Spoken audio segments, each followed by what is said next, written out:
Hello. Today I'm going to work with the phrase "don't sweat the small stuff." Bit of advice that I've started to take myself. Over the last couple of months, I've realised that I'm a detail man. Um, that and I've realised the devil is really in the detail. So anyhow, there's all these phrases warning us not to spend too much time on the small details of things. Now, whether that's the perfectionist in me, or whether it's actually nothing to do with that, I don't know. Yet to find out.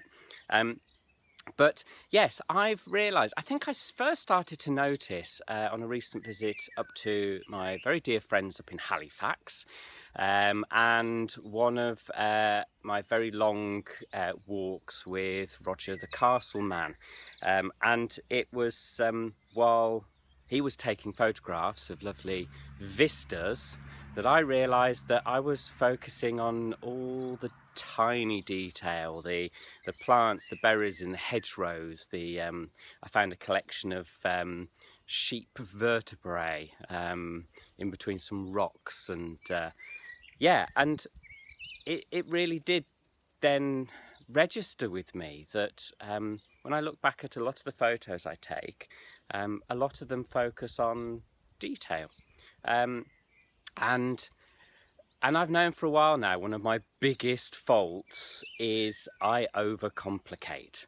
Another phrase Roger passed on to me was, which is a very well known one, is keep it simple, stupid.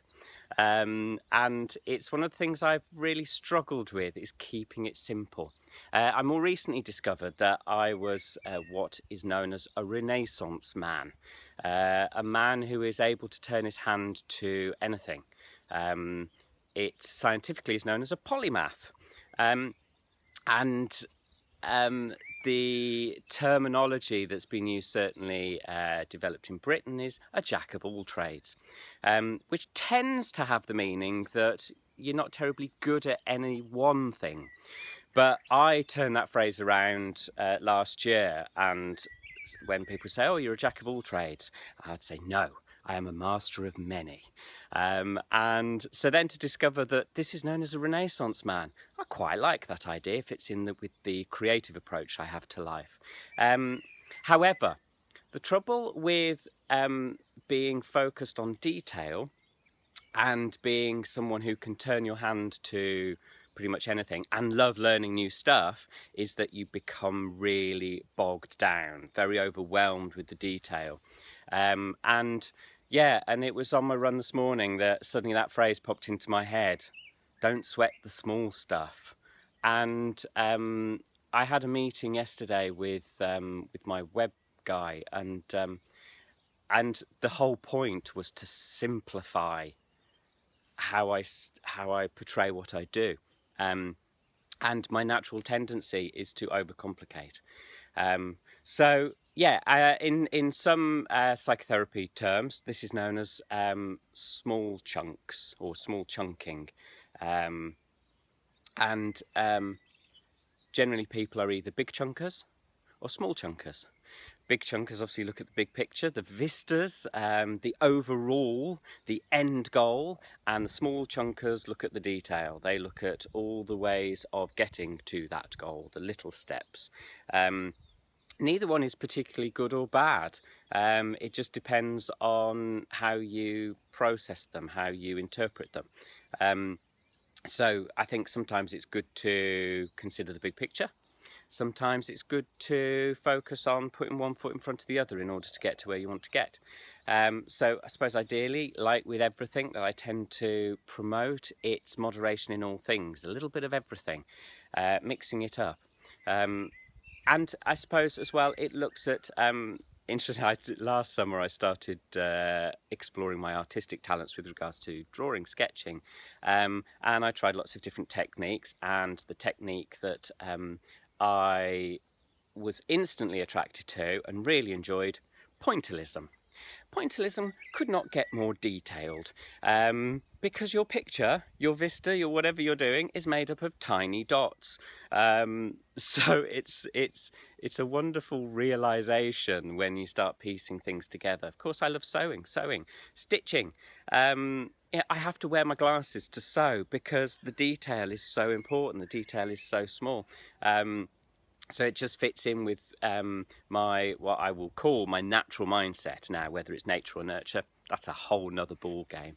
But it just might be worth you thinking about, how do you look at life? Are you a details person? Is the devil in the detail for you? Do you sweat the small stuff? Or are you a big picture person?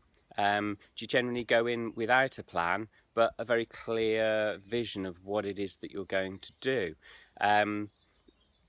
That in itself can also have its own downside. A friend of mine, she's very much a big picture. She has to get a really good idea of what the end game is before she can embark on anything. The downside with that is that it can feel incredibly overwhelming because you see what you want, but you have no idea how to get there because you're not focusing on the detail. However, the whole point of this video is, I think generally as a species we overcomplicate. Whether it's a personal situation, whether it's work, whether it's your own thoughts and feelings, generally we overcomplicate. Oscar Wilde had it right. He said life is simple, people are complicated. So when you feel overwhelmed, strip it back to its simplest form. What are you hoping to achieve, and what is the simplest way of getting that across or achieving it? Keep it simple, stupid. It's such a good thing to keep in your mind. From the point I was told that, I approach everything I do now with that meme in my head. Keep it simple. Keep it simple. I know I overcomplicate, so if you know you are guilty of overcomplicating, then keep stripping it back. Keep stripping it back. Keep it simple. It'll reduce your stress levels tremendously. Yeah, just stop overcomplicating. But as with all this stuff that I do, it's not so much how you go about things, it's about awareness of how you go about things. Awareness is the key to, well, I think this is the key to happiness. Because once you become aware of something, aware of how you operate, aware of how you do things, awareness of how you think, why you feel the way you feel, suddenly awareness can change everything. Very often, awareness is all you need for change to happen. It's not unusual for the problems that you might be facing to be caused by a lack of awareness. And as soon as you understand what you're doing, you can figure out why you do it and then do something about it. Or it might just naturally change. So that was it really today. It's just about, so figure it out. Are you a big chunker? Are you a small chunker? Do you focus on the big picture, or do you spend your time wrapped up in the detail? It doesn't really matter. I would just suggest mix it up, know what you do, know what trips you up, so that then you can do something about it. But yeah, best message of all, keep it simple, stupid. So that's it. That's my motivation for today. So remember, please share these videos away and subscribe for free to this YouTube channel so that you get notified. And visit my website. It's soon going to be updated, so catch it now and then come back to it later. I'll let you know when it's all updated. So have yourself a super week, and I will catch up with you very soon. So you take care of yourself. All the best. Bye.